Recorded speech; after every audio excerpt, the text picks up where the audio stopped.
네, 안녕하세요. 여러분들 금융권 취업을 돕는 불스메이커입니다. 오늘은 이 세일즈 면접. 지금 참고로 우리은행 지금 요거를 4월 15일 날 찍고 있는데, 어제 우리은행 1차 면접 결과가 났고요. 지금 이제 우리은행은 PT랑 세일즈, 그 다음에, 팀워크랑, 그 다음에 직무인성 면접 이렇게 구성되어 있죠. 그리고 아직 뭐 신한은행, 국민은행은 시작하지는 않았지만, 거기서도 PT랑 세일즈 진행될 테니까, 그리고 이미 하나은행은 끝났긴 한데, 어쨌든 아직 남은 은행 면접이 더 많기 때문에, 오늘은 지난번에 이제 PT 면접에 이어서 오늘은 세일즈 면접 가이드를 이렇게 제작하고 있습니다. 제 소개드리면 저 삼성증권 출신이고요. PB 출신이고 4년 정도 다니다가 작년에 퇴사해서 이제 본격적으로 금융권 취업준비생 분들 돕는 역할을 하고 있고, 오른쪽 상단 QR코드 스캔하시면 이런 게 뜨고요. 크몽이랑 승부에서 저는 활동을 하고 있고, 네이버 유튜브에서도 활동을 하고 있습니다. 그래서 도움 필요하시면 저를 찾아오시면 되고요. 저는 첨삭이랑 면접 코칭 1차, 2차 최종 면접까지 다 코칭을 하고 있고요. 그리고 다수 합격자를 배출했습니다. 제 광고 영상 보시면 아마 보신 분들도 있을 텐데 뭐 많이 합격시켰어요. 네. 처음부터 끝까지 이 친구들 제가 자소서부터 제가 첨삭을 해서 이제 최종 면접까지 코칭을 드렸고, 이분도 말고도 뭐 많아요. 자, 지금 이제 1, 2차 면접 진행 중이죠. 하나은행은 이제 지금 아직 1차 면접 진행 중이고, 어제 지금 시작을 한 걸로 알고 있는데, 어제 기업금융 한 분 일단 제가 코칭 드리는 분 보셨고, 지금 앞으로도 계속 보실 거예요. 그리고 디지털도 있고, 일반 직무도 있고, 그리고 우리은행은 이제 제가 날짜를 지금 아직 정확히는 파악을 못 했는데, 빠르면 다음 주 20일, 자, 며칠이지? 21일부터 29일인가? 28일까지 진행이 되는 걸로 알고 있습니다. 그래서 오늘 이 세일즈 면접 어떻게 합격할 수 있는가? 뭐 요거 보시는 분들 나중에 그 신한이랑 국민은행 필기 보신 다음에 또 뭐 보시게 될 텐데, 그때도 뭐 도움이 되겠죠. 자, 행원의 역할은 뭐 금융 상담, 뭐 개인 금융이든 기업 금융이든 개인과 기업에게 필요한 금융 서비스를 제공하는 역할이긴 한데, 결국에는 은행 입장에서 행원을 왜 뽑냐 했을 때 수익을 내기 위해서, 그렇죠? 그래서 개인 금융 같은 경우에 상품을 판매하고, 뭐 기업 금융도 마찬가지예요. 상품을 판매하거나, 아니면 뭐 기타 기업에 필요한 대출 서비스 제공하거나, 아니면 뭐 퇴직연금이나 펀드 가입 유도를 하거나, 뭐 어찌됐건 그 판매 과정에서 자산 관리라고 하는데, 자산 관리 비이자 이익을 확대하기 위한 수단으로 이제 회원분들이 영업을 통해서 수익을 창출해야 되는 게 이 숙명입니다. 지금 제가 합격시킨 친구들 중에 벌써부터 영업 저한테 시작한 친구 있어요. 얼마 전에 뭐 신용카드 하나 만들어 달라 해서 만들어줬고, 뭐 해달라 했지? 뭘 가입을 하래, 자꾸. 근데 누나 웬만하면 다 해주니까, 혹시 이거 뭐 보고 계신 분들 나중에 합격하면 저한테 뭐 가입해달라고 하세요. 나는 다 그런 거 잘 해줘. 왜냐면 나는 친구 사이에 있을 때, 그리고 뭐 금융권 친구들을 많이 봤기 때문에 그 마음을 알거든요. 저 예전에 참고로 모니모 삼성증권 다닐 때 모니모 가입자 유치하라고 30명, 인당 30명, 최소 30명 유치하라 그래서 저도 막 홍보하고 막 그랬는데, 어쨌든 저는 그 마음을 알아요. 근데 요거 말씀을 드린 이유는 뭐냐? 결국엔 행원은 영업한다. 여러분들은 사람 만나면서 이 실적을 내서 은행에 수익을 창출시켜 줘야 돼요. 그렇기 때문에 영업을 하셔야 된다. 그거는 행원의 숙명이에요. 뭐 결국에는 금융권도 금융권 대부분 직무는 영업이에요. 영업이 없는 직무는 별로 없습니다. 백오피스 말고는. 뭐 근데 뭐 지금 백오피스로 지원하신 분들은 없을 거 아니에요, 거의. 은행은 보통은 백오피스를 별도로 안 뽑고 나서 이제 수단 배치하기 때문에. 그래서 이 회원에게 필요한 지금 전문성, 역량이 뭐냐 했을 때, 저는 항상 금융 전문성이랑 고객 응대 역량 두 가지가 필요하다고 말씀드렸는데, 이거 왜 필요하냐? 결국엔 이 고객 유치하고 상품 가입시키려고 하는 거예요. 그래서 회원에게 필요한 역량이 이 두 가지라고 말씀을 드린 겁니다.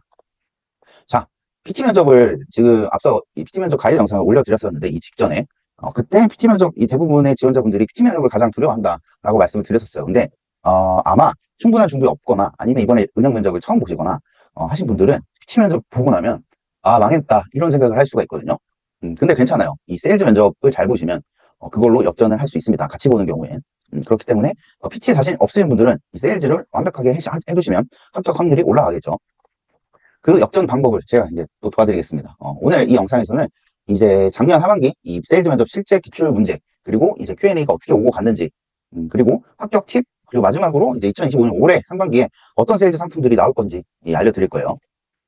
자, 시작하기 전에 요거부터 설명드릴게요. 이 울프 오브 월스트리트 이거 보신 분들 있을 거예요, 아마. 거기 아니면 안 봐도 짤 같은 걸로 이거 돌아다니죠. 좀 오래된 영화이긴 한데 디카프리오 나오죠. 여기서 이런 장면이 있어요.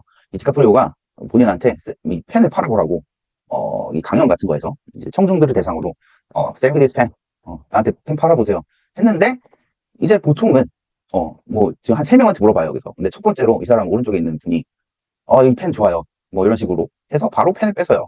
자, 그 다음 사람한테 또 물어봅니다. 펜 팔아보세요. 근데 이 사람도 좋은 펜이고요, 저는 뭐 이럴 때 쓰고요, 이렇게 해요. 그래서 또 펜을 뺏어버려요. 그리고 이제 자기 친구들한테, 자기 지금 친구이자 이제 본인의 회사 이 영업사원들한테 똑같이 했어요. 펜 팔아보라고. 근데 이 친구는 이렇게 얘기합니다. 자, 네 이름 써야 되는데, 너 이름 알고 싶다. 아니면 뭐 사인해달라 했는데, 내 펜에 사인 좀 해주세요 했어요. 근데 디카프리오가, 나 펜 없는데? 어, 이러면, 사야 되죠. 물론 이거는 영화기 때문에, 조금 약간 억지스러운 부분이 있어. 실전에서 이러면 뭐 사겠냐고. 근데 지금 여기서 의미하는 바는, 제가 이걸 지금 얘기하는 이유는, 자, 이 사람이 지금 이 상대방에게 팔아야 되는데, 펜을 필요하게 만들었죠. 그쵸? 제가 좀 장난식으로 얘기하지만, 이게 되게 중요한 얘기예요, 이 부분이. 자, 성공 세일즈를 성사시키려면, 여기서 여러분들이 잘 기억하셔야 되는 부분은, 결국엔 세일즈는 이 상품을 파는 게 아니라 지금 앞에 다른 사람들은 다 상품에 집중해서 상품의 장점을 어필을 하려고 하거든요. 근데 제가 면접 코칭 하거나 이 대다수의 지원자분들을 보면 대부분 이래요. 그냥 다짜고짜 모르겠고 그냥 고객 상황이든 뭐든 모르겠고 그냥 상품 장점부터 언급을 하려고 하거든요. 제 경험상 80% 이상은 그런 분들은 이제 탈락하시게 될 거예요. 세일즈는 그렇게 하는 게 아니거든요. 물론 난 영업의 신이 아니야. 하지만 여러분들보다는 대체적으로 난 실제로 삼성증권에서 영업을 했었기 때문에 이 상품 팔았어요. 펀드 팔았으니까. 여러분들보다는 이 금융권의 면접에 필요한 세일즈를 잘 알겠죠. 근데 저도 이 내용에 동의를 해요. 대부분 고객에 집중하지 않고 필요에 집중하지 않고 상품에 집중하거든요. 그러지 마세요. 그러면 탈락할 거예요. 내가 분명히 얘기할 수 있어. 다짜고짜 상품 장점부터 상품을 팔려고 하면 오히려 세일즈 성과에서 멀어지는 이 실패 요인이 될 거예요. 내가 확실하게 얘기할게. 그러니까 지금부터 하는 말을 잘 들으세요. 자, 세일즈는 상품을 파는 게 아니에요. 제가 이전 PT 영상에서도 소개를 드렸는데 어떤 아이디어를 제시할 때 그게 고객한테 왜 필요한지 회사는 회사한테 그 서비스가 무슨 도움이 되고 고객에게는 어떤 도움이 되길래 왜 필요하냐? 그거 왜 도입해야 돼요? 라는 질문에 가장 먼저 답변을 할 수 있어야 된다고 했죠. 세일즈도 마찬가지예요. 고객한테 이 상품이 왜 필요한지에 집중을 하셔야 됩니다. 세일즈는 특히 이 은행 면접 세일즈는 상품을 파는 게 아니에요. 결과적으로는 상품을 파는 건데 여러분이 지금 접근하셔야 될 부분은 상품의 장점을 통해서 어필하는 게 아니라 이 고객에게 이 상품이 왜 필요한지, 이 고객이 왜 이 상품을 가입함으로써 어떤 이익이나 혜택을 얻을 수 있는지, 그리고 그 필요를 해결시킬 수 있는 수단이 이 상품입니다. 라는 관점으로 접근을 하셔야 돼요. 그러니까 상품의 장점이 아니라 고객의 필요에 집중하라는 뜻이에요. 그래서 세일즈는 필요를 파는 것이라고 저는 말씀드립니다. 자, 여러분도 마찬가지예요. 만약에 제가 이 영상을 찍고 있는 이유는 여러분들의 면접 코칭을 맞지는 않지만 여러분이 면접 보실 때 도움을 드리기 위해서지만 최종적인 결과는 여러분들이 나를 통해서 면접에 합격할 수 있도록 나는 유도하고 여러분들은 금융권 면접을 합격할 수 있도록 솔루션을 제공하기 위해서 이 영상을 제작을 하고 있는 거예요. 물론 좋은 목적도 있지만 나는 이 사업자이기 때문에 나도 이윤 창출을 해야 될 거 아니에요. 자, 그러면 여러분들 입장에서 이렇게 생각할 수 있죠. 내가 왜 이 새끼 영상을 봐야 돼? 내가 왜 이 새끼 말 들어야 돼? 라고 생각할 수 있죠. 그럼 난 이렇게 얘기할 거예요. 나는 삼성증권 출신이고 이미 나를 통해서 수많은 합격자가 배출됐고 내 면접, 실제 실무 면접, 실전 면접, 그러니까 2차 면접 코칭생들의 합격률은 100%예요. 여러분들 금융권 취업하고 싶잖아요. 그러면 그 원하는 거 내가 이뤄드릴게요. 너 내가 꼭 합격시킬게. 라는 니즈를 해결하는 거죠. 자, 이 관점으로 여러분도 상품을 판매할 때 왜 내가 내 앞에 있는 면접관에게, 내 고객에게 이 상품이 왜 필요한지, 그리고 내가 그 고객에게 어떤 혜택을 제공하고 이 상품을 통해서 어떤 니즈를 해결할 수 있는지에 관점을 두셔야 된다는 소리예요. 지금 내가 내 면접 코칭은 뭐 이래서 좋고요, 저래서 좋고요가 아니잖아. 여러분들이 얻을 수 있는 혜택에 집중해서 지금 어필을 했어요, 방금. 여러분들 이런 식으로 해주셔야 됩니다, 세일즈를. 앞으로 무슨 일을 하든 영업을 하든 뭘 하든 항상 상대방이 왜 필요할까? 내가 왜 필요하고 이 서비스가 왜 필요할까를 생각을 하셔야 돼요. 혹시 이거 보시는 분들 중에 나중에 사업을 할 사람도 있을 거라고 난 생각을 하는데 그때도 마찬가지입니다. 그래서 다시 강조드리지만 세일즈는 상품 장점에 어필하는 건 나중 얘기고 상대방의 필요부터 고객의 필요부터 체크를 파악을 하셔야 된다는 소리예요. 아주 중요한 부분입니다. 자, 본격적으로 작년 국민은행 세일즈 면접 볼게요. 국민은행이든 우리은행이든 다른 은행이든 다 세일즈는 일맥상통합니다. 약간씩 방식은 다르긴 하지만 특히 뭐 하나은행 같은 경우에는 사실상 PT에 가까운 세일즈를 하게 되지만 결국엔 본질은 똑같아요. 기출문제 볼게요. 작년 하반기 국민은행 겁니다.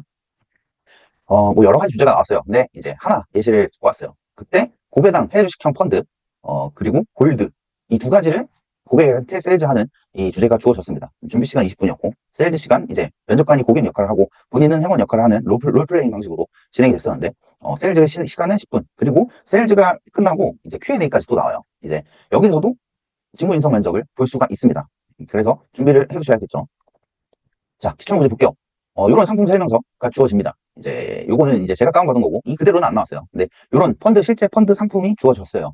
가상 펀드든 실제 펀드든 이런 상품 설명서가 주어집니다. 준비 시간에. 그래서 주어진 건 이 미국 고배당주 펀드랑 이 골드 신탁, 그러니까 골드 뭐 펀드라고도 볼 수 있겠죠. 골드 신탁. 이 두 가지 상품을 고객에게 팔아라. 주어진 고객 사항은 이렇습니다. 40대 미혼 남성이고요. 직업은 공무원이고 투자 목적의 현금성 자산 지금 2천만 원이 있습니다. 그리고 이분은 공무원인데 월소득 400만 원이고 고정 지출은 매월 200만 원이니까 뭐 매월 남는 여윳돈은 200만 원 정도 됐겠죠. 그래서 이 유추하면 이 고객은 한 10개월 동안 투자 목적의 자금을 모아둔 상태일 거예요. 그리고 은행마다 조금 다르지만 이렇게 고객 상황이 명확히 주어질 때도 있고 국민은행처럼 우리 은행은 그냥 다짜고짜 면접관이 상품만 주어지고 면접관이 그냥 당일 현장에서 저 20대 MZ인데요. 뭐 또는 저 지금 갓 전역한 이 대학생인데요. 또는 저 뭐 한 100억 있는 고액자산가인데요. 라고 수시로 바뀔 수 있어요. 그래서 일단 고객 상황은 다를 수도 있고 고정될 수도 있다는 점 참고하시면 되고요. 자, 일단 여기 국민은행은 고객 상황이 고정돼 있었고요. 어떻게 진행되는지 구체적으로 이제 살펴봅시다. 자, 롤플레잉이라 했죠. 지원자가 이제 행원이고요. 면접관은 고객 역할을 합니다. 이렇게. 자, 맨 처음에 이렇게 진행됐어요. 고객님 어서 오세요. 오늘 추워서 고생 많으셨죠? 오늘 어떤 업무 보러 오셨을까요? 실제 행원처럼 이렇게 해주셔야 돼요. 그래서 간단한 인사, 이제 멘트, 아이스 브레이킹 시간이죠. 자, 면접관이 이렇게 얘기했어요. 2천만 원, 아까 고객 상황 주어졌다 그랬죠. 여기선. 투자 좀 해볼까 하고 왔습니다. 자, 그래서 이 행원이 이렇게, 이 지원자가 이렇게 대답을 합니다. 혹시 결혼하셨나요? 뜬금없이 결혼했니? 이 뒤에서 설명드릴게요. 왜 물어봤는지 이걸. 목돈이 혹시 필요하실 일이 있나 해서 여쭤봤습니다. 자, 지금 주어진 건, 펀드 판매랑 골드 판매인데, 지금 결혼을 물어봤어요. 이거 제가 시킨 건데, 이거는, 뒤에서 설명드릴게요. 아니요, 미혼이에요. 라고 대답했어요. 이 면접관도 약간 당황했을 거야. 왜 물어보지, 이거? 보통 이런 거 안 물어보거든요, 지원자들이. 자, 그 다음에 행원이 이제 판매하는 게 펀드이기 때문에 투자 성향 체크해야겠죠. 고위험, 저위험, 중위험에 따라서 가입할 수 있는 펀드가 다르기 때문에. 자, 투자 성향 체크리스트 이렇게 했어요. 그 다음에 이제 고객님은 공격 투자형이십니다. 그래서 가입 대상이 되겠죠. 이 고위험 펀드도. 혹시 IRP나 연금저축 가입하신 분 있나요? 또 뜬금없이 이런 걸 물어봐요. 이것도 다 이유가 있어요. 제가 시킨 거기도 하고. 그래서 면접관이 아니요, 따로 가입한 거 없습니다. 다시 당황을 했을 거예요. 뭐지? 왜 자꾸 이상한 거 물어보지? 뭐지? 이랬을 거예요. 자, 이제 본격적으로 세게 되고 시작됩니다. 현재 인플레이션율이 3% 정도인데 이 고객님이 만약에 이 2천만 원 갖고 계신 걸 10년 동안 그대로 이 통장에 냅두셔도 실질 가치는 사실 인플레이션 때문에 떨어지는 효과가 있거든요. 이 말은 고객님이 그냥 현금으로 계속 두시면 가만히 있어도 손실을 보게 되신다는 뜻입니다. 그렇기 때문에 이 인플레이션 해지를 하셔야 될 필요가 있고 지금 예적금 수준을 감안하면 지금 2% 초반대거든요. 근데 요거를 인플레이션율이 지금 2% 후반에서 3% 초반대인데 이걸 감안하면 사실상 지금 마이너스 금리, 실제 금리는 마이너스다. 이렇게 이 생각을 하시면 되고 매년 그냥 돈이 까인다고 하면 안 되겠죠. 돈이 이 자산 가치가 훼손되는 이 상황에 놓이시게 될 거예요. 자, 이렇게 지금 제가 앞에서 필요성을 고객한테 이게 왜 필요한지부터 설명을 해야 된다고 말씀드렸죠. 이 친구는 이렇게 한 거예요. 지금 인플레이션 때문에 예적금만으로는 한계가 있다. 그래서 자산 가치 훼손 상황이니 고객님께서는 투자를 할 필요가 있다는 걸 지금 이렇게 설득을 하는 겁니다. 필요성을. 자, 그 다음에 면접관이 이럽니다. 그럼 어디에 투자해야 되나요? 투자해본 적 없는데, 라고 했는데, 이제 이 지원자는 이렇게 대답을 했어요. 자, 처음 투자해보시는 거니, 지금 주어진 게 배당주 펀드죠. 배당주를 추천드립니다. 요때 당시에 참고로, 지금은 트럼프가 당선이 됐지만, 요때 이제 뭐라 그러지? 미국 중간대선? 중간대선이라고 그러나? 제가 지금 정확한 이 워딩은 기억이 안 나는데, 작년 하반기에 이 바이든이랑 이 트럼프랑 한 번 더 붙었었어요. 정식 임기 끝나기 전에. 그거 갑자기 기억이 안 나네. 아무튼. 그때 한창 이제 트럼프가 당선되냐 마냐 막 이러고 있을 때거든요. 그래서 이때 이렇게 얘기했어요. 트럼프는 이 친시장 정책을 펼치기 때문에 미국 주식에 호재로 작용할 가능성이 있다고 생각합니다. 게다가 배당주는 이 주가 상승에 따른 자본 차익도 있고요. 게다가 이 배당에 따른 현금 흐름까지 확보할 수 있기 때문에 둘 다 좋은 장점이 있습니다. 라고 이제 경제 현황에 대한 간단한 이 본인의 의견과 이 상품에 대한 장점을 어필을 했어요. 자, 여기까지 보면 일단 이 친구는 투자 성향 고객 정보 파악하고 그 다음에 이 필요성부터 납득을 시킨 다음에 상품 장점으로 이 어필을 갔다는 거. 이 순서를 잘 기억하세요. 자, 그 면접관이 물어봤어요. 그러면은 미국 배당주 펀드는 수익률이 어떻게 돼요? 근데 요거는 자료에서 주어질 거예요. 그때 당시에는 이 S&P랑 나스닥이 한참 오르고 있었기 때문에 코스피보다는 국내 증시는 저조했고요. 그때 이 미국 증시는 좋았기 때문에 상대적으로 코스피보다는 수익률이 좋았다. 그래서 언급하기 좋은 상황이었어요. 다만 이 친구는 이렇게 대답을 했습니다. 자, 보여드리긴 하는데 고객님, 지금 보시는 수익률은 과거 성과일 뿐이고 지금 가입 후부터 이 미래 성과를 보장하지는 않습니다. 그러니까 이 참고용으로만 확인해 주시고요. 게다가 펀드는 이 투자성 상품이기 때문에 원금 손실이 가능하다는 점을 반드시 유의해 주시면 감사하겠습니다. 라고 이제 상품 장점 이 직전에 상품 장점 언급했지만 지금 이 상품의 이 단점이나 한계, 유의사항까지 이 명확히 인지를 시켰어요. 자, 그 다음에 이제 고객이 물어봤습니다. 이제 구체적인 상품에 대한 내용이죠. 배당주 펀드에 어떤 종목 표현이 되어 있나요? 요거는 주어질 수도 있고 아니면 본인 배경 지식으로 이 말해야 될 수도 있어요. 그렇기 때문에 이 평소 배경 지식을 쌓아 두셔야겠죠. 세일즈에서도, PT에서도 그렇고요. 자, 이렇게 대답을 했어요. 대표적으로 베스트바이와 같은 이 미국 주식인데 필수 소비재 주식이 편입되어 있습니다. 이 베스트바이는 이 배당 성장률이 연평균 한 13%고요. 이 배당 성향, 그러니까 기업이 벌어들이는 순이익 중에 이 배당금을 얼마나 지급했냐라는 비율을 의미하는 배당 성향이 무려 87%에 달했어요. 그러니까 이 기업이 1년에 100억 벌면 무려 80억 정도, 87억을 배당금으로 지급하는 주식입니다. 라고 이제 구체적인 이 상품 특징을 설명했고요. 여기서 아마 이 지원자들의 수준이 조금 더 차별화될 거예요. 평소에 펀드나 뭐 주식에 관심이 많았던 친구는 이런 거 나오면 더 얘기를 잘할 수 있겠죠. 특히 나 같은 경우에는 여기서 안 끝나. 뭐 장황하게 막 이렇게 더 디테일하게 설명을 드렸을 거예요. 나였으면. 그러니까 같은 동급 수준에서 내가 더 유리했겠지. 이 친구랑 붙으면. 뒤에서 설명드리겠지만 이 친구는, 뒤에서 설명할게요. 이 친구의 결과는 뒤에서 설명할게. 자, 그 다음에 이제 고객 면접관이 또 물어봤어요. 그러면 이제 상품 가입 수수료랑 가입 금액은 어떻게 되나요? 2천만 원 있긴 한데 2천만 원 전부 넣어야 되나요? 라고 물어봤어요. 요 행원 지원자는 이제 상품 설명서에 기재된 대로 수수료와 가입 조건을 설명드렸고, 이 최소 가입 금액이 100만 원이었나 봐요, 그때. 그런데 이제 100만 원만 납입하신 다음에 그 뒤부터는 이제 자율식으로 원하실 때 적립하시면 될 것 같습니다. 근데 여기 지금 주목해야 될 부분은 제가 지금 파란색으로 하이라이트 쳐놓은 부분인데, 그동안 그러니까 적립식으로 하시는 동안 추가 납입하시기 전까지는 국민은행의 다른 상품, 적금 상품 이율이 높기 때문에 그걸로 일단 운용하시다가 때가 되면 원하실 때 그 적금을 해지하신 다음에 추가 납입을 적립식으로 하시면 될 것 같습니다. 그리고 아까 IRP나 연금저축이 없다고 하셨는데 여기서도 이걸로도 이 계좌들로도 이제 투자가 가능하거든요. ETF나 펀드 가입이 가능하시기 때문에 이 계좌로 이제 투자하시는 것도 괜찮습니다. 라고 했어요. 자, 여기서 나와요. 아까 뜬금없이 이 친구가 이걸 물어봤던 이유가 여기서 나오는 거예요. 제가 시킨 건데, 뒤에서 다시 설명드릴게요. 자꾸 뒤에서 설명드린다고 해서 미안한데, 따로 뒤에서 설명드릴 거예요. 이걸 파악해 놨기 때문에 지금 이렇게 이 IRP랑 연금저축까지 크로스셀 할 수 있었던 거예요. 어쨌든 이 부분에서 이 지원자는 상품 가입 조건과 이런 거 상세히 안내했지만 여기에 더불어 크로스셀까지 지금 시도를 했다는 점 지금 기억을 하시고요. 자, 그 다음에 골드로 넘어갑니다, 이제. 금값이 신고가를 경신했다고 하는데, 지금 들어가도 되나요? 라고 물어봤어요. 자, 여기서 이제 본인의 이 매크로 뷰가 나오죠. 현재 러시아 우크라이나 전쟁이랑 미중 무역 분쟁이 지금 심화되고 있습니다. 이렇게 지정학적인 리스크가 증가하고 있기 때문에 이 상대적으로 안전자산의 특징을 갖는 금 투자는 괜찮다고 생각을 하지만, 근데 일단은 계란을 한 바구니에 담지 말라는 격언 들어보셨죠? 그것처럼 포트폴리오 관점에서 이 금은 원자재이기 때문에 주력 자산보다는 포트폴리오 관점에서 10에서 20% 정도만 투자하시는 게 어떨까 싶습니다. 근데 지금 트럼프 쇼크로 인해서 원달러가 최근 들어서 강세를 보이고 있기 때문에 달러 강세가 지금 조금 진정된 다음에 분할 적립식 매수를 하시는 게 어떨까라고 개인적으로 생각합니다. 왜냐면 금은 달러로 매수하는데 달러랑 보통은 반대로 움직이기 때문에 금값이 달러 가치가 오르면 금 가격이 빠지는 이 특징이 있기 때문에 달러 약세가 되는 걸 조금 확인하신 다음에 그때 이제 분할식으로 적립식 매수를 하시는 게 어떨까 싶네요. 라고 이제 경제 상황에 기반해서 이 금 투자 전략을 제안했어요. 자, 이제 면접관이 이럽니다.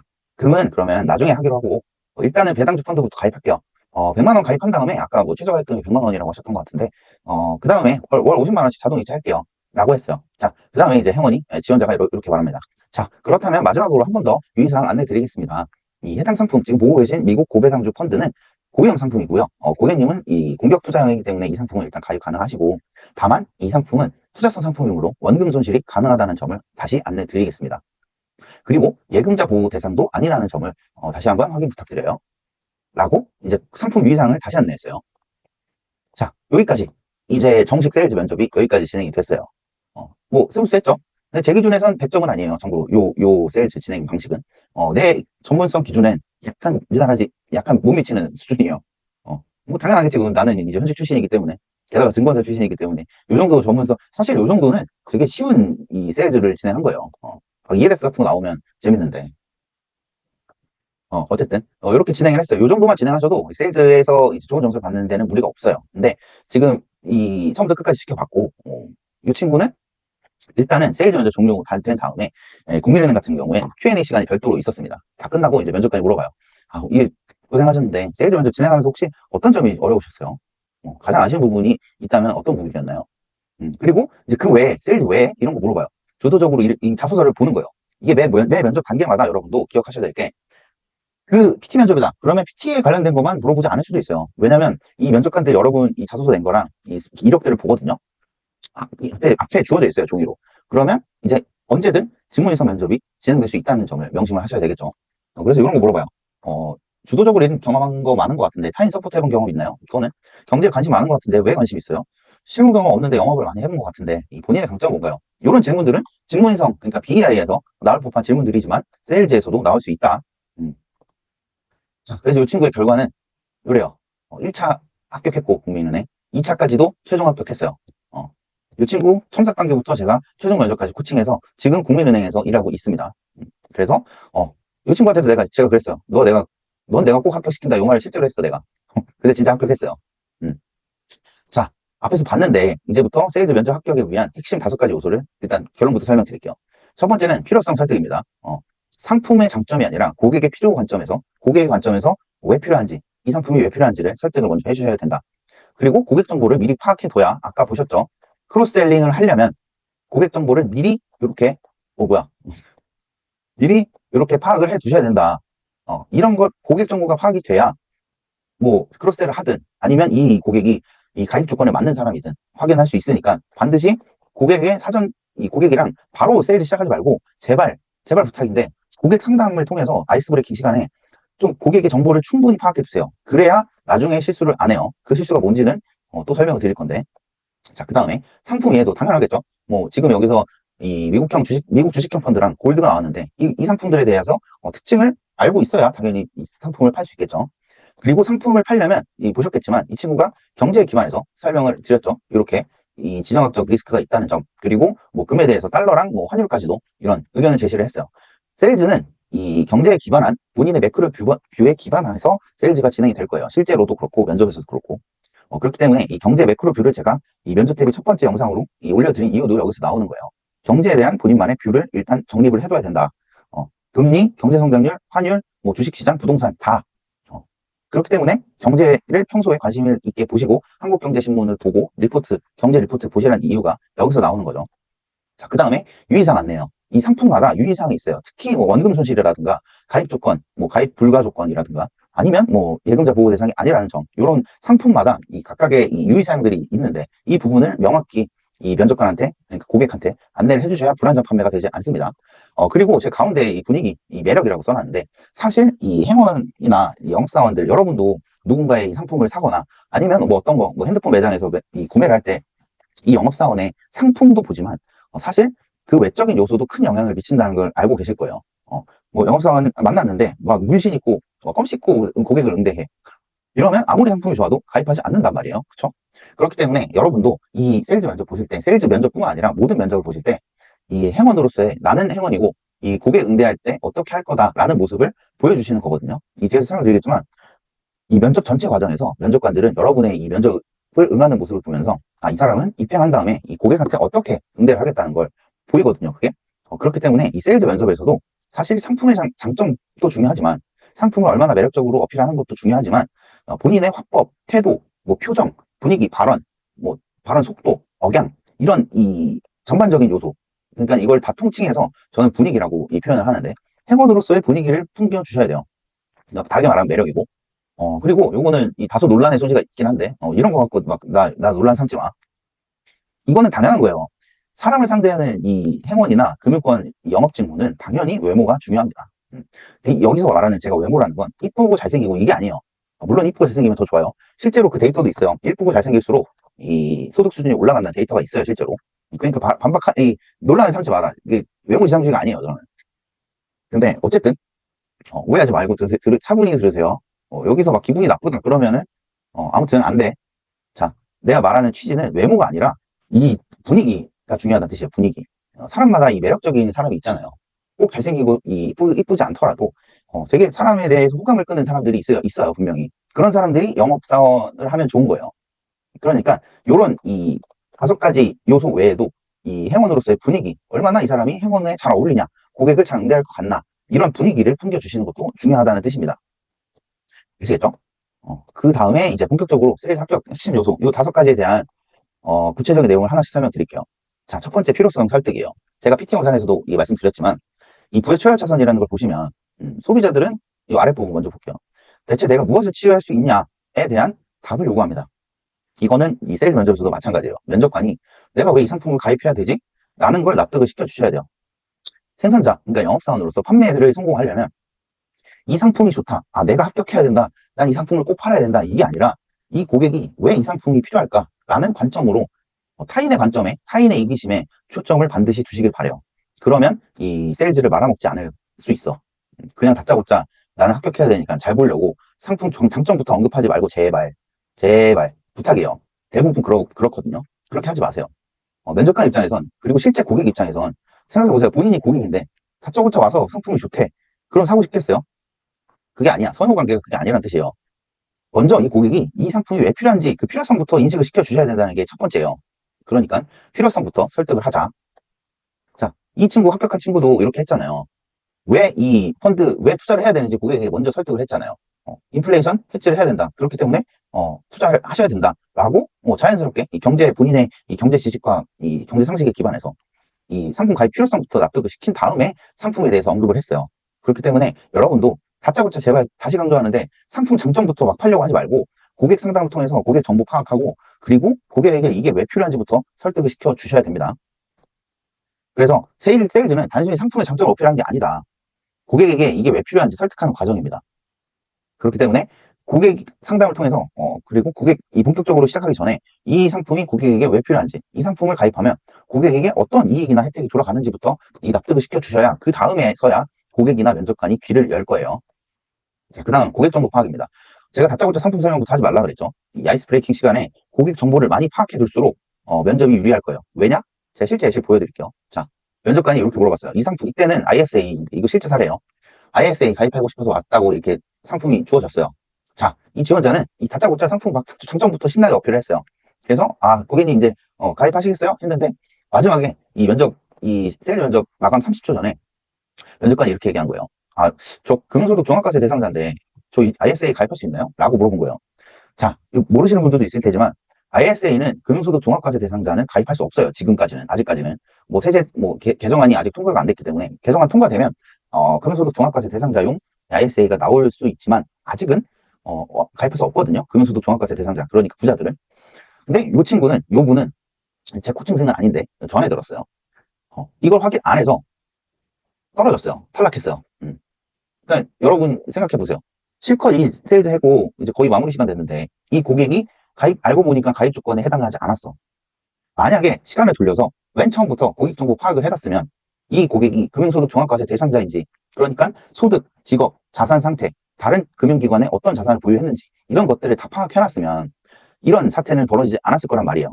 그렇기 때문에 여러분들도 이 본격적으로 세일 시작하기 전에 필요성을 납득시키는 것과 동시에 이 고객의 이 기타 재무 상황, 상품 가입 목적은 뭔지, 그리고 다른 금융기관에 어떤 자산이 있는지, 이 고객의 재무 정보를 먼저 파악을 해주셔야 된다는 소리예요.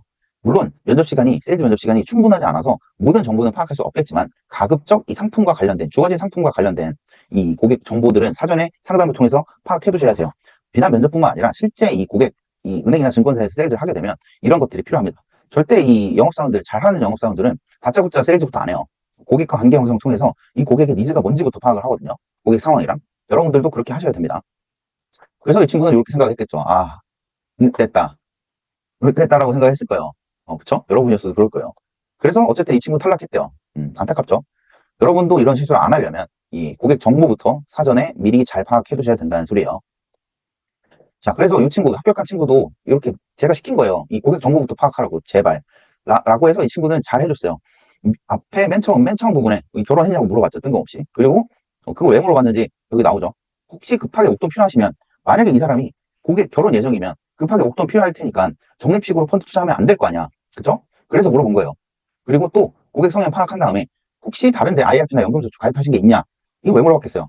자, 투자를 하려고 하면 고객이 혹시 이 IRP나 이 연금저축이 없으면 같은 펀드를 가입하더라도 세액공제 혜택이 더 큰, 세액공제 혜택이 있는 IRP나 연금저축으로 가입을 유도할 수 있기 때문에, 그러니까 크로스셀링을 할 수 있기 때문에 물어본 거예요.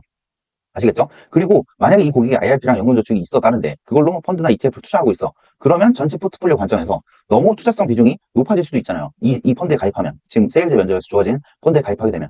그러니까 이 PB나 자산관리 회원이라면 이런 고객의 전반적인 종합자산 관리를 하려면 다른 모든 자산까지도 사실 파악해둬야 돼요. 물론 세일즈 면접 실제에서는 다 파악할 수는 없겠지만 이렇게 물어보면 면접관이 당황할 거예요. 왜냐? 이렇게 고객의 정보를 파악하려고 하는 사람이 없기 때문에. 근데 이 영상 보시는 여러분들만큼은 다짜고짜 세일즈 하지 말고 고객 상황부터, 그리고 고객 필요성을 설득하고 그 다음에 고객 상황부터 제대로 파악을 하시길 바래요. 그거 안에서 나중에 면접 끝날 때쯤 후회하지 말고. 자, 그 다음에 크로스셀링과 업셀링이에요. 자, 세일즈의 꽃은 이 크로스셀과 업셀입니다. 이 친구도 그걸 했어요. IRP나 연금저축을 물어봤던 이유가 크로스셀 때문이라고 했죠. 비록 주어진 건 펀드였지만, 골드였지만, 이거 판매하면서 동시에 IRP랑 연금저축이까지 판매한다고 생각해봐요. 그거는 세일즈 관점에서 최고의 행운이에요. 여러분 은행 근무하시게 되면 실제로 이런 상황이 많이 일어나요. 그러니까 펀드 가입으로 상담을 왔는데 혹시 IRP 연금저축 가입하신 게 있나요? 라고 하면 없는데요 하면 그거 연 900만 원까지 세액공제 혜택 받을 수 있으니까 이 펀드 가입하시면서 동시에 일정 이 자금은 IRP나 연금저축으로 동시에 운용하시면 세제 혜택까지 누리실 수 있는 효과를 거두시게 될 거예요. 그러니까 이 펀드도 가입하시고 IRP랑 연금저축 또 오늘 만들고 가시면 좋겠네요. 라고 실제로 이 영업 현장에서 비일비재하게 발생하는 일이거든요. 이렇게 크로스셀링을 하면 당연히 본인 성과도 올라가겠죠. 영업점 성과도 올라가고 나아가서 궁극적으로는 은행의 실적까지도 올라가는 길이에요. 그게. 그렇기 때문에 이 가급적 가능하다면 크로스셀링과 업셀링까지도 할 수 있어야 이 고득점을 받을 수 있겠죠. 근데 실제로 시간이 부족하기 때문에 그 상품만 팔게 될 거예요. 대부분은. 근데 이렇게 시도라도 하고 해보세요. 다른 크로스셀까지 시도를 해보세요. 그러면 거절당해도 괜찮아요. 왜냐면 내가 면접관이라면 그 아무도 고객 정보 파악하는 사람이 없고 크로스셀을 시도하는 사람이 없는데 만약에 이 지원자가 어라라 펀드 팔라 그랬는데 IF랑 연금저축까지 팔려고 하네. 얘는 영업 잘해야겠다 라는 생각이 들겠죠 당연히. 그래서 시도라도 하세요. 가능하다면. 자 보세요. 이 교차 판매, 상해 판매 굳이 설명 안 드려도 될 것 같긴 한데 이 맥도날드 같은 데 가면 햄버거 단품이 있고 세트가 있잖아요. 세트로 단품만 파는 것보다 세트로 팔면 마진이 더 남거든요. 그리고 업셀링. 자, 감자튀김이 있는데, 고구마 튀김으로 업그레이드 한다는가. 쿠팡이츠나 이런 데서 많이 보셨잖아요. 주문할 때. 그런 걸 해야 매출이 늘거든요. 회사 입장에서. 그래서 오른쪽 보시면 이 아마존 매출의 35%는 크로스셀링, 업셀링 덕분이다. 자, 세일즈의 기본은 사실 크로스셀과 업셀이에요. 그렇기 때문에 여러분도 이 실제 행원이라는 관점에서 고객한테, 이 면접관한테 크로스셀과 업셀까지도 유도할 수 있는 행원이 되시길 바래요. 자, 그 다음 매크로뷰입니다. 경제 이해도. 세일즈의 근간은 이 본인의 경제 지식과 매크로 뷰에서 나온다고 제가 말씀드렸죠. 이 친구도 아까 이 필요성을 고객에게 설득할 때 이 본인의 이 경제 상식에 기반해서, 경제 지식에 기반해서 필요성을 설득을 했어요. 이것도 제가 면접 코칭 때 이렇게 하라고 알려준 건데 그대로 잘 했어요. 다행히. 사실상 실질 수익률을 감안하면, 인플레이션 감안하면 훼손된다. 그렇기 때문에 투자해야 된다. 요거는 제가 가르쳐 준 거예요. 이 면접 코칭 시간에. 잘 활용했고, 그리고 이제 러시아 우크라이나 미중 분쟁 이런 것들도 다 제가 면접 코칭하면서 이 경제 매크로도 잡아줄 때 얘기했던 것들이고요. 그러니까 이런 걸 세일즈를 하려면 기본적으로 행원이라면 이 경제에 대한 지식이 있어야 이 고객이 가입을 할 수 있겠죠. 당연히 상품 펀드 가입 시키는데 이 사람이 투자에 대해서 몰라. 앞으로 미국 주식이 좋을지 한국 주식이 좋을지도 몰라. 의견이 없어. 관심도 없었고. 그러면 본인들이 고객이라면 가입하겠어요? 그 행원한테? 안 한단 말이야. 그러니까 이 매크로 뷰를 잡아놔야 된다고 말씀을 드리는 거고, 그렇기 때문에 제가 첫 번째 영상에서 그거 안 보신 분들 있으면 이거 다 보고 보세요. 제가 이 전전 영상에 매크로 뷰 올려놨으니까 그거 그대로 그냥 면접에서 발언해 주셔도 돼요. 거기에 행원의 세일즈 면접에 필요한 매크로 뷰는 제가 다 담아놨어요. 거의 다 담아놨어. 빠진 게 아마 없을걸? 그것만 보시면 전반적인 경제 흐름과 어떤 상품이 나와도 이 세일즈 하는데 활용하실 수 있으니까 꼭 보시기 바래요. 그래서 방금 말씀드린 그 영상이 있어요. 이 전전 영상에 43분짜리. 그래서 은행 면접뿐만 아니라 이 직무적합성, 은행 면접의 평가 요소 3가지 중 하나 직무적합성이라 했죠. 이 직무적합성, 전문성은 전문성뿐만 아니라 이 세일즈 면접의 기본은 매크로 뷰에서 출발하기 때문에 이게 없으면 아무리 이 기초공사가 안 돼 있기 때문에 아무리 상품의 강점을 어필해도 이 세일즈 면접 진행하시다 보면 턱 막힐 거예요. 막히는 순간이 올 거예요. 그러니까 그 상황을 안 겪으시려면 매크로 뷰, 경제에 대한 본인의 뷰를 먼저 명확히 잡아두셔야 돼요. 그리고 일반 직무원 인성 면접, BI에서도 최근 경제 상황에 대해서 어떻게 생각하세요? 라는 질문이 들어올 수 있기 때문에 금융권 면접 보시는 분들은 반드시 이거부터 기초공사부터 튼튼히 잡아두셔야 된다. 자, 그 다음에 상품 숙지예요. 상품 사전 숙지 당연하겠죠. 이거 지금 은행마다 홈페이지 들어가면 이 다양한 상품들이 있어요. 예금, 적금, 펀드, 대출, 신탁, ISA, 보험, 골드, 퇴직연금, 외화예금, 외환, 많잖아요. 카드도 있고. 이것들을 다 보셔야 돼요. 시간이 된다면 다 보세요. 그리고 뒤에서 설명드리겠지만, 이거 내 말습관인가 보다. 뒤에서 설명드리겠지만. 지금 설명할까? 뒤에서 설명할게요. 나도 이런 각자마다 이런 단점이 있어요. 면접할 때. 자, 그래서 상품 설명서를 미리 숙지를 해두셔야 돼요. 제가 원하는 건, 면접 준비 시간 전까지 가급적 그 은행이 취급하는, 막 우리은행이다. 그러면 우리은행의 주력 상품 뭔지 파악하시고, 그거에 대한 상품 설명서를 다 볼 거예요. 그리고 제가 면접 코칭할 때 이 코칭생 분들한테 이렇게 상품 설명서를 드리거든요. 이것만큼은 꼭 봐야 된다. 여러분들도 이렇게 다 다운 받아놔서 하나하나 이 특징은 뭐고, 장점은 뭐고, 그리고 이걸로 실제 이제 세일즈 면접, 모의 면접으로 저한테 코칭을 받으시거나 아니면 면접 스터디 하실 때 이런 것들로 상품 설명서 받아서 연습을 꼭 해보셔야 돼요. 그냥 상품 설명서만 보라는 뜻이 아니고 이걸로 숙지한 다음에 연습까지도 하시라는 뜻이에요. 자, 그리고 만약에 IRP나 뭐 ELS 같은 거 나왔어. 자, IRP 나왔으면 평소에 이 IRP 공부가 안 돼 있으면 특히 이 세제 혜택 부분이나 상품 가입 조건, 뭐 납입 한도는 얼마인지, 뭐 세액 공제율은 몇 %고, 세액 공제 한도는 얼마인지 이런 것들이 상품 설명서에 안 주어질 수도 있어요. 실전에서. 그러면 본인 배경 지식으로 이 어필을 설명을 해야 되는데 만약에 평소에 공부가 안 돼 있으면 대답을 못 하겠죠. 그러면 안 봐도 이 세일즈 면접에서 탈락할 확률이 높아요. 왜냐? 아, 이 친구는 평소에 이걸 공부를 안 해놨구나. 라고 면접관이 생각하기 때문에. 그리고 ELS 같은 거, 이거 보시는 분들 ELS 잘 모르시는 분들이 아마 대부분일 거예요. 그냥 개념 정도만 알겠지. 실제로 제가 작년 하반기에 이 코칭했던 분들 중에 ELS를 내가 나올 수 있다고 준비를 해놓으라고 했는데 본인은 아, 이게 안 나올 것 같은데 라고 해서 안 본 친구 있거든요. 그 친구 성격 받았어요. 근데 누구라고 얘기 안 하겠는데 나왔거든요, 실제로. 그러니까 상품을 가리지 말고 뭐 나올지 본인은 물론 시간적인 제약이 있으면 우선순위를 설정해서 봐야겠죠. 그건 맞는데 본인이 뭐 나올지 그냥 한계를 두고 이건 안 나올 거다라고 제끼지 말고 가급적 모든 상품을 다 두루두루 보세요. 그 뒤에 설명 드릴 거예요. 제가 또 뭐 나올지 주력 그 예상 출제가 유력한 주제들이 상품이 뭐 나오는지 제가 뒤에 설명 드릴게요. 어쨌든 최대한 많은 상품을 다양하게 보셔라. 그 다음에 중요한 건 또 유의사항 안내요. 자, 최근 이 은행권의 불안전 판매는 하루 이틀 이슈가 아니죠. 특히 ELS 같은 거. 자, 면접 코칭 할 때, 아니, 실제 면접, 세일즈 면접 하실 때도 이 상품별로 유의사항을 잘 설명을 고객한테, 면접관한테 해주셔야 돼요. 그래야 불안전 판매 시비에 휩싸이지 않을 수 있어요. 요거는 면접뿐만 아니라 실제 은행에서도 근무하실 때 본인을 지키는 방법이에요.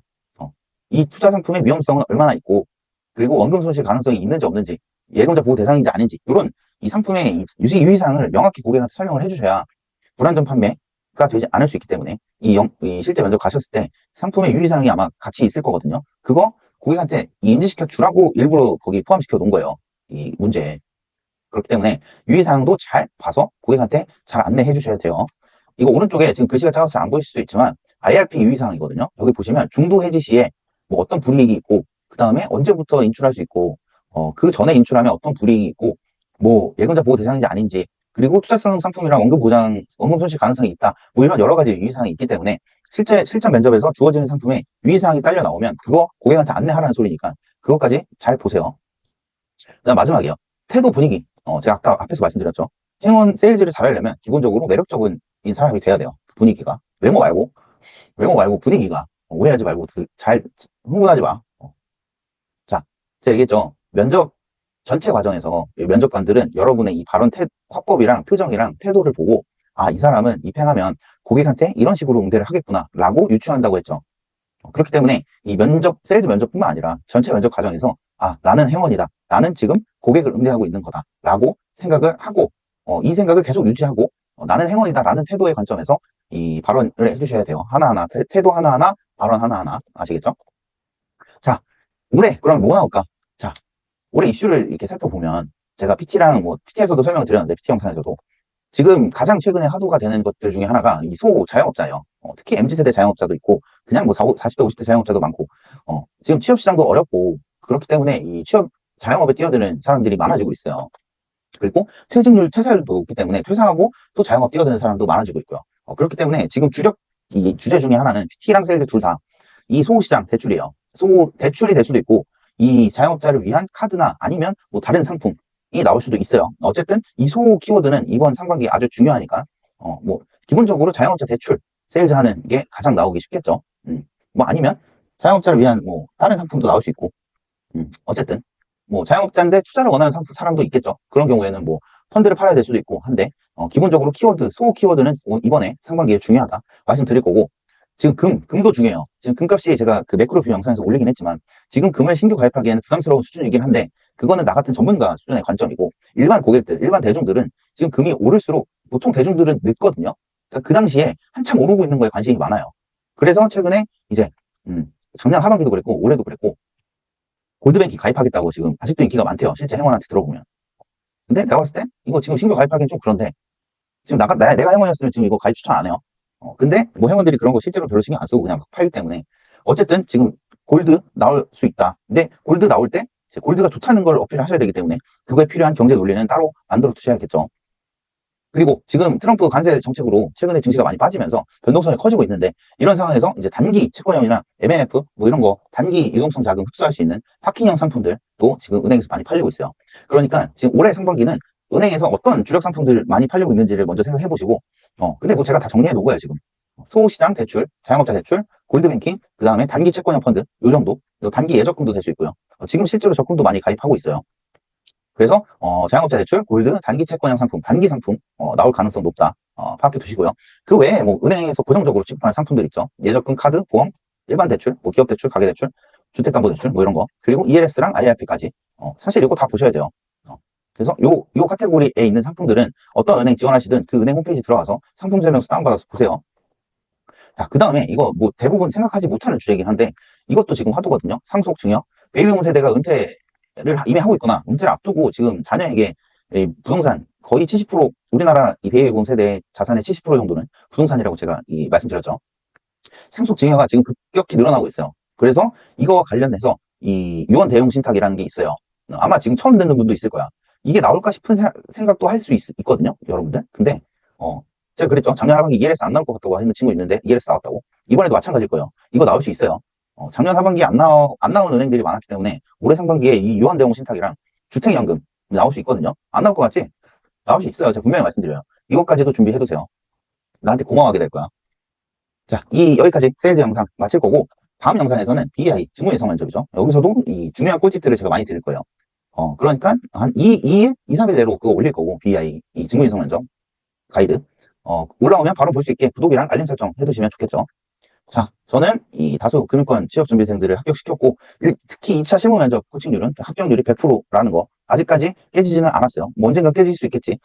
아직까지 깨지지 않았다. 그러니까 2차 면접 PT 세일즈 다 준비하기 어렵다. 또는 내가 지금 맞게 하고 있는지 모르겠다. 아니면 시간이 없어서 시간을 좀 압축해서 필요한 것만 하고 싶다 하시는 분들은 저한테 찾아오세요. 이렇게 합격을 시켜드릴 수 있으니까. 물론 합격을 보장드리는 건 아닙니다. 제가 채용 담당자도 아니고. 근데 하나 확실하게 말씀드릴 수 있는 건 그 누구한테 찾아가든 이 현존하는 내가 금융권 최고의 취업 컨설팅을 제공하니까 나를 믿고 저를 찾아오세요. 찾아오실 수 있는 방법은 유튜브 여기 댓글 링크에 남겨드릴 거예요. 자, 금융이나 송고에서도 저를 찾아볼 수 있고 도움 필요하시면 언제든 저를 찾아오시면 됩니다. 자, 다음 광고 영상 주인공 찾는다 했죠. 이렇게 매번 상반기 하반기 광고 영상 합격자들 코칭 드리는 분들 최종 합격하신 분들 합격자 광고 영상 찍으니까 저한테 찾아오셔서 저랑 끝까지 같이 가서 최종 합격하고 기분 좋게 광고 영상 찍읍시다. 자, 오늘 영상 여기서 마칠 거고요. 금융권 취업 준비하시는 분들 할 게 많아서 되게 힘든 거 아는데 그거 다 저도 그랬고 그거 다 겪는 거니까 이겨내셔야 돼요. 뭐 좋은 결과 있을 거니까 너무 걱정하지 마시고 항상 좌절하지 말고 희망만 갖고 된다는 생각만 갖고 임해 주셨으면 좋겠어요. 다음 영상에서 더 좋은 내용으로 찾아오겠습니다. 항상 시청해 주신 분들 감사드리고 뭐 댓글 하나하나 제가 다 보고 있어요. 감사드려요. 곧 찾아올게요. 감사합니다.